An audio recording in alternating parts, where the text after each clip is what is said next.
Bismillahirrahmanirrahim. Assalamualaikum warahmatullahi wabarakatuh. Perkenalkan, nama saya Nurul Aini, NIM 25277. Baiklah, saya di sini menjelaskan tentang karakteristik perkembangan sosial dalam kaitannya dengan aspek fisik dan mental.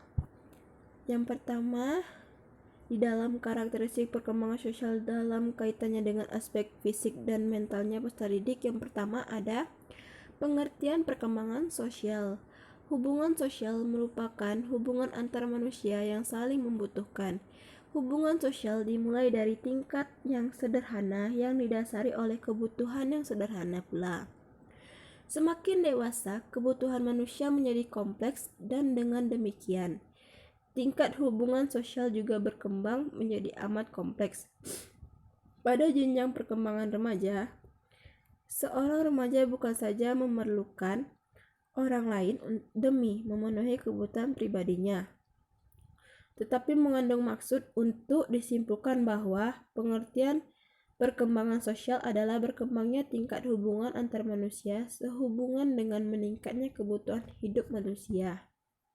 Yang kedua ada karakteristik perkembangan sosial. Salah satu tokoh psikologi perkembangan yang merumuskan teori perkembangan sosial peserta didik adalah Erik Erikson.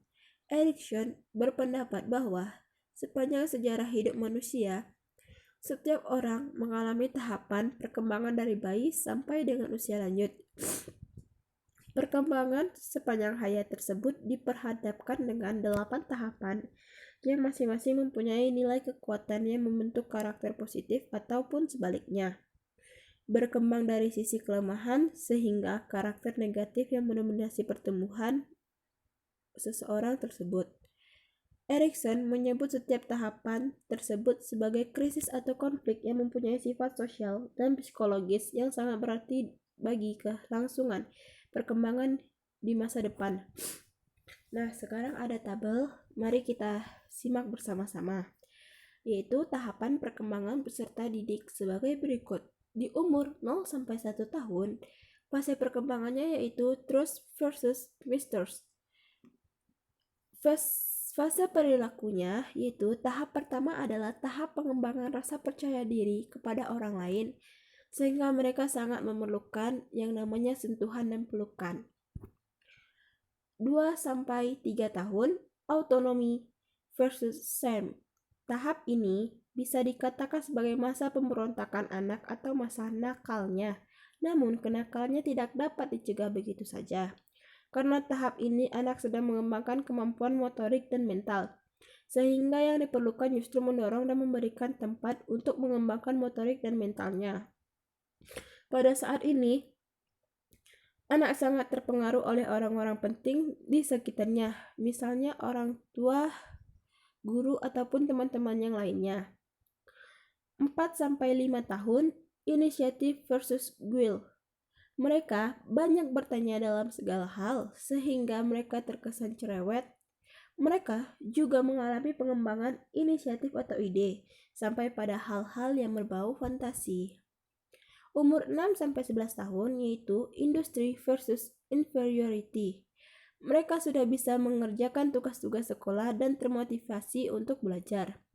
Namun masih memiliki kecenderungan untuk kurang hati-hati dan menuntut perhatian. Umur 12-18 atau 20 tahun, ego, identity versus role, one fusion. Pada tahap ini, manusia ingin mencari identitas dirinya atau jati dirinya. Anak yang sudah beranjak menjadi remaja mulai ingin tampil memegang peran-peran sosial di masyarakat, namun belum bisa mengatur dan memisahkan tugas dalam peran yang berbeda. 18 atau 19 sampai 30 tahun, intimasi versus isolation. Memasuki tahap ini, manusia sudah mulai siap menjalani hubungan intim dengan orang lain, membangun bahtera rumah tangga bersama calon pilihannya. Umur 31-60 tahun, generation versus stagnation. Pada tahap ini ditandai dengan munculnya kepedulian yang tulus terhadap sesama. Tahap ini terjadi saat seseorang telah memasuki usia dewasa. 60 tahunan ke atas, yaitu ego integrity atau versus putus asa. Masa ini dimulai pada usia 60-an, masa di mana manusia mulai mengembangkan integritas dirinya. Ada 3 tahap penerimaan sosial. Horlock 1995 mengemukakan beberapa tahapan stage dalam penerimaan oleh sekelompok teman sebaya adalah sebagai berikut. Yang pertama yaitu a reward cost stage. Pada stage ini ditandai oleh adanya harapan yang sama, aktivitas yang sama, dan kedekatan. Biasanya terjadi pada anak kelas 2 dan 3, tetapi belum mendalam. Yang kedua ada a normative stage. Pada stage ini ditandai oleh dimilikinya nilai yang sama, sikap terhadap aturan, dan sanksi yang diberikan.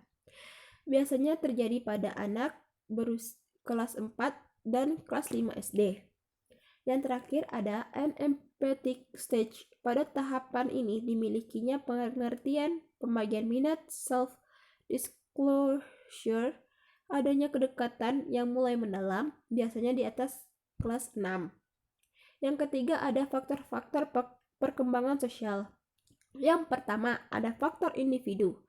Faktor individu ini termasuk kematangan. Bersosialisasi memerlukan kematangan fisik dan psikis.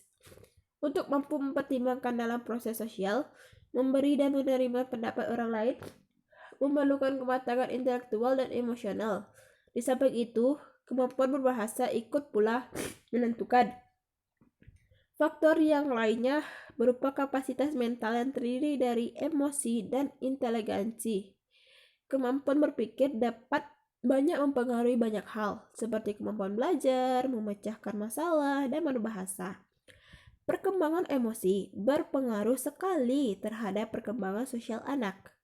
Anak yang berkemampuan intelek tinggi akan berkemampuan berbahasa dengan baik. Oleh karena itu, jika perkembangan ketiganya seimbang, maka akan sangat menentukan keberhasilan perkembangan sosial anak.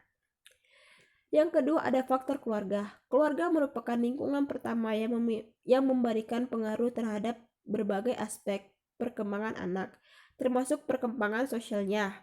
Proses pendidikan yang bertujuan mengembangkan kepribadian anak lebih banyak ditentukan oleh keluarga. Pola pergaulan dan bagaimana norma dalam menempatkan diri terhadap lingkungan yang lebih luas ditetapkan dan diarahkan oleh keluarga. Untuk mencapai kematangan sosial, anak harus belajar tentang cara-cara menyesuaikan diri dengan orang lain.